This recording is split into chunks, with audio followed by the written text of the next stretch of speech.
I was raised in the Catholic faith, and I believe that that's where I got my love of ritual. If you've ever been to a Catholic Mass, you know how steeped it is in ritual. And I fell in love with the candle lighting, the music, having the smell of incense waft through the air and seeing that smoke kind of curl around through the room, and lights coming through stained glass windows. I think that's one of the reasons why I love this room. And I really didn't recognize that there was a connection for me there until much later in life, when I really was creating my own rituals and wasn't quite aware that that's what I was doing. But I found myself, when I was starting to create a meditation practice, automatically lighting candles before I started and kind of pausing after the flame hit the wick and kind of watching that flame grow and thinking about that having some significance, and then wanting to have music playing at certain times and just feeling a sacredness come over me in those moments. Last night we were watching a movie, Woman Walks Ahead, and it's the story of Catherine Weldon, a woman who moves from New York by herself. Her husband passes away. She leaves New York and goes to the Dakotas because she wants to paint a portrait of Sitting Bull. And she just takes off on the train by herself. It's a wonderful movie if you want to watch it. But at one moment, she's riding on a horse with Sitting Bull, and they're going across the plains, and they're on their way somewhere, and he pauses, and she stops and she said, "You know, what's wrong?" And he said, "Nothing." He said, "Sometimes we," meaning Native Americans, "pause because there's something in the moment and you make a place for it in your heart." And I thought, oh my gosh, something to place and hold in your heart, he said. And I think that's what ritual does. It gives you an ordinary moment, and somehow then it's tied to your heart or your soul, and we start to feel something. So I began to think about, what are my other rituals? I like to make my bed first thing in the morning. That seems to give me some order to my day. And then I walk around the house, and I have these uplights in different corners of my house, and I walk around and I turn on those lights. And it gives me a way to start my day with a gratitude for my home, which is my happy place, my sanctuary. And I walk around and I enjoy the beauty of the plants or artwork that I have in my home. But it just starts my morning, and it's special, and it's my ritual, and I have a certain way that I walk around the house and do that. And then I go into my office, and the final uplight that I turn on is one that's under one of my plants there. And even though I may not go to work right away, it gives me a moment to probably place in my heart what I have to do for the next few hours. What am I planning? And then it makes it special for me. When my mother, after she had had her stroke and she was in the hospital, and I was getting ready to have her moved to hospice, I called in a priest, and he did the sacrament of last rites for those who are sick and dying. And that ritual was for my mother, but it was also for me to mark this transition that she was beginning. And it was bittersweet, it was beautiful, it was heartbreaking, it was lovely, it was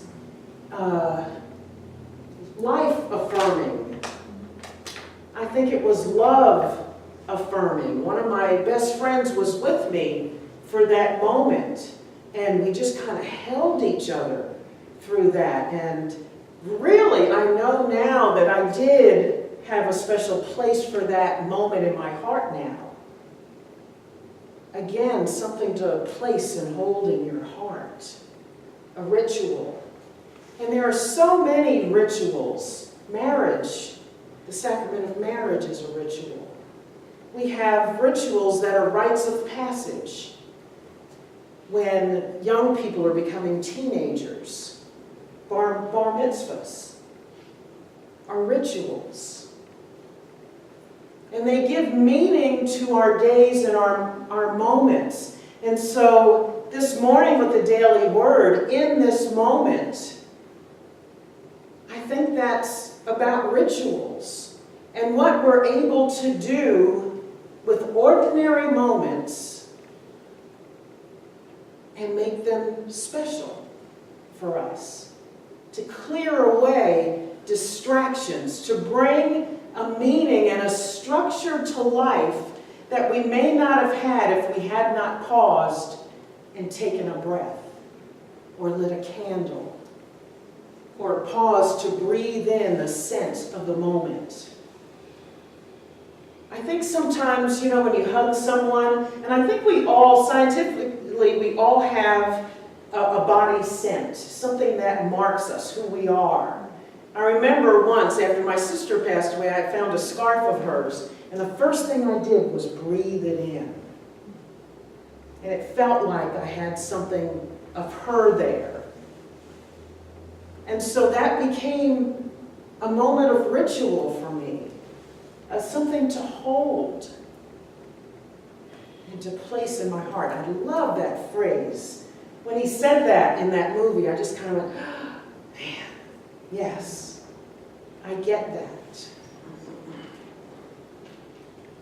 And so, scientifically, rituals can be good for us because the body and the mind and the spirit respond to ritual.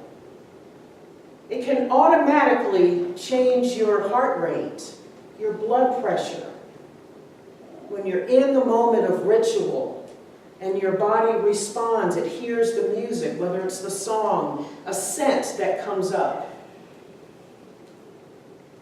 The lighting of the candle, seeing the flame. Something gets activated in the brain and in the body, and there's a memory of something. And so for me, it's probably a memory of childhood and being at Mass. And having that foundation that I was given by my parents. And it's like comfort food for the soul.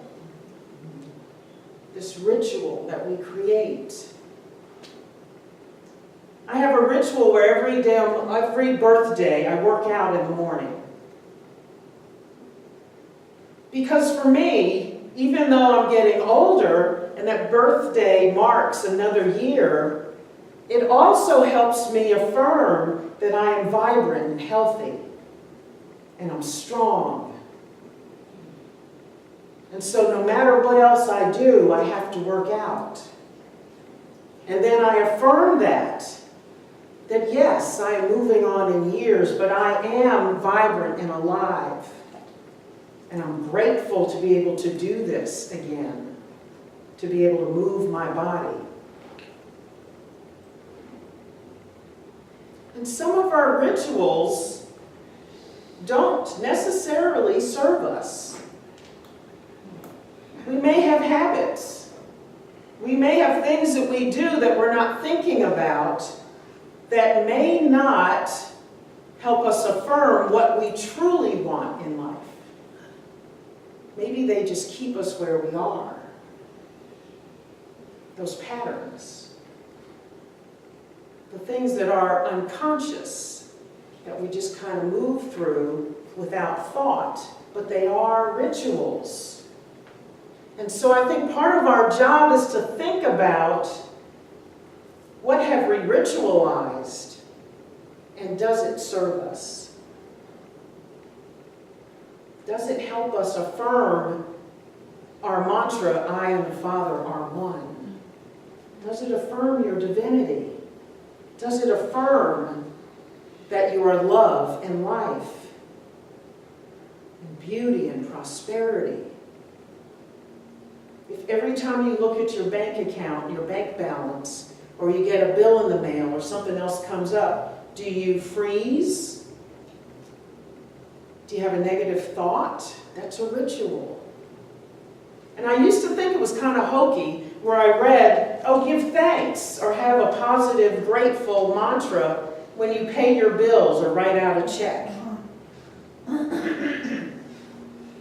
if you do, then there's a positive ritual that you're creating around that. And then you call in abundance and prosperity to your life. And then paying bills becomes a part of a flow, an ebb and a flow of abundance. So what are our rituals? What do you want to create? What are you affirming on a daily basis, on a moment-by-moment basis? Because we know in this frenetic life that we have that the pace just is it's daunting, isn't it? It's unrelenting. And if we create ritual during the day, we can slow down the pace.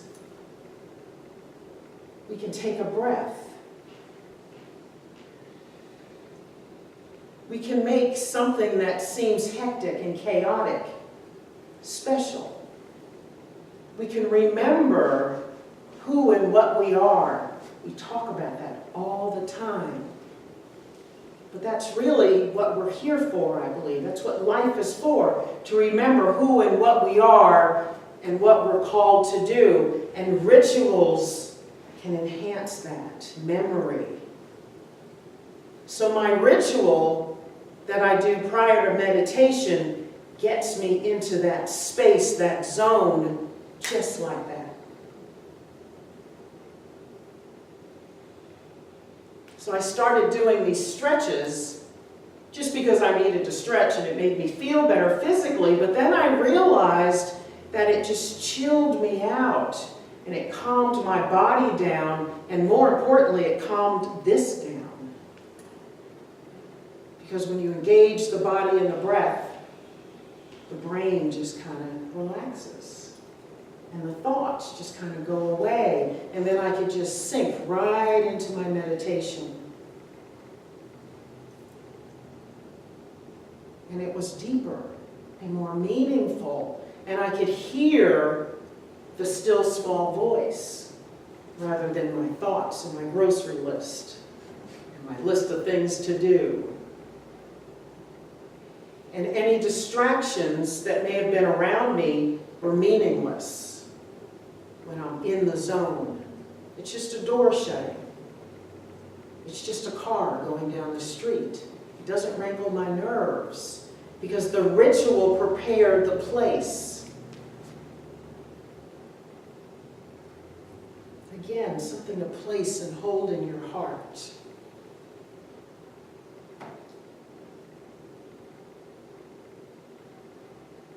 So what are we doing with our days, our moments? They go so quickly, and yet we can mark them and keep them, even if just for that moment. You may not remember all of those moments later, but in that specific moment, something becomes glorious and special. We get to see and feel God in that moment. And I think the call to ritual is God saying, spread me throughout your day. I'm here. See me. Feel me. We have a ritual of greeting each other with hugs when we see each other. With real hugs. That's what we give here. Hugs that make you feel seen and treasured, right? Those are rituals. Those are the things that anchor us here and give structure to our days and how we do things. The opening song before our service gets me in a place so that I can do what I need to do here. And it centers me. And it lets me let go of Kim with a little k, and Kim with a capital K shows up. Because I'm in my life and stuff to do just like you are on Sunday mornings.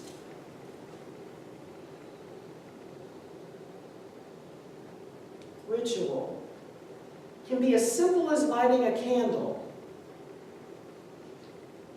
or thinking about lighting a candle. Because the brain does not know whether you've thought about it or if you've actually done it. It doesn't know the difference. Right. So you can think about being on the beach and not be on the beach. And the brain gets it, the body gets it, the soul remembers it and holds it for you, and it becomes part of your cellular memory and your soul's memory.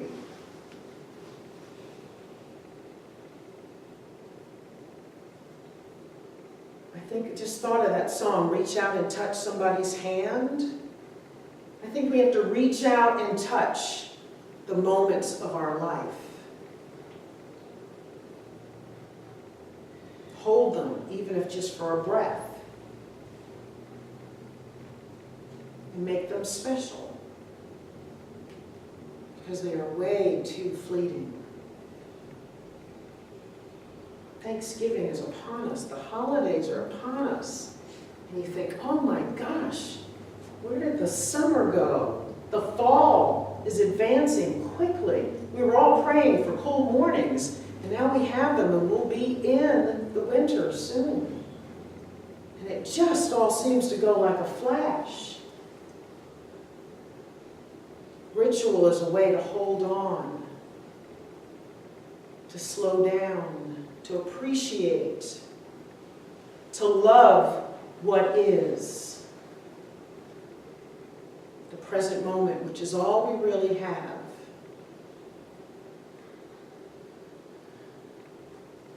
So let's begin to think about the patterns, the rituals we've created. Do they serve us or do they not? And what do we need to do to flip the switch if they don't? Are we willing to flip the switch if they don't? Patterns are hard to break.